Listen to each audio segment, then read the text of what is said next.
Hi, I'm O2 Tara, and I would like to share a breathing strategy with you that may help you help someone that you're concerned about. First, let me say, any of the information shared in this video is for informational purposes only. Consult with your practitioner for guidance specific to your situation.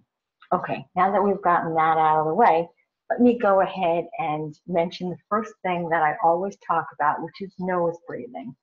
If you need information on that, you can check any of the videos on my YouTube channel, O2 Tara Clancy.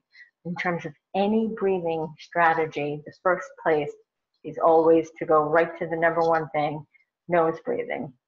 Today, though, I would like to talk to you about the second thing, which is basically belly breathing. Now, let's talk about why we don't belly breathe, right? If you look at we start out belly breathing. If you look at a newborn baby, you will see that the belly rises and falls and rises and falls in a very deliberate but very relaxed rhythm. And then as we get older and things change and stress builds, we can shift our breathing pattern from our bellies up into our chest. And that is really unhealthy breathing.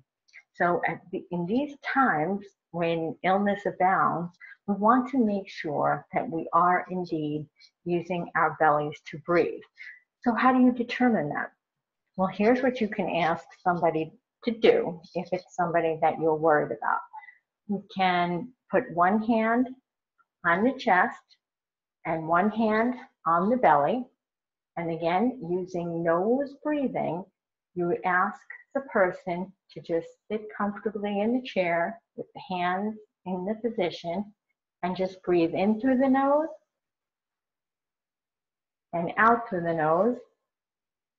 And as they do that, ask them to notice which hand is moving or where they feel more movement. And again, it would just be breathing in through the nose and breathing out through the nose. And for somebody who's sick, it is very possible that they will be using their upper chest muscles to breathe. It's less efficient breathing, but it's breathing that we tend to do when we're strained. And when we're sick, we are strained. So you can very quickly shift into that unhealthy breathing, which of course then makes it harder to get better. So ask them to do this assessment and notice, are they moving is the hand by the chest muscle the one that's moving, or is the hand by the belly the one that's moving?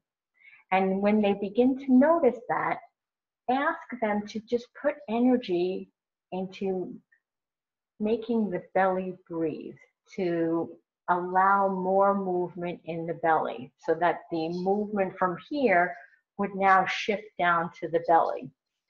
And what's interesting and what will happen is that when you shift back to belly breathing, you shift into what's called your rest and digest nervous system, which is when we feel good and when we feel at peace. And so you'll be surprised that when you do this exercise of getting yourself back into belly breathing, you will feel very sleepy and you will want to sleep. So it's a great exercise to do right before bedtime because it helps set you up for a good night's sleep. Of course, you wouldn't want to do it while driving a car or anything like that where you need to be alert. So again, what do? You're going to ask the person, put the hand on the chest, hand on the belly, breathe in through the nose, regular breaths, out through the nose, in through the nose, out through the nose, in whatever the natural rhythm is for that person, and you're asking them to notice where they feel movement. Once they have figured out where the movement is, and it'll often be up here if somebody's sick, then you encourage them to put energy into moving the belly for breathing. And as I said, if they really can shift to that and adopt that, they will most likely feel very sleepy and be ready to move off to sleep, which is great because sleep is exactly what you need if you are sick and you want to let the body heal.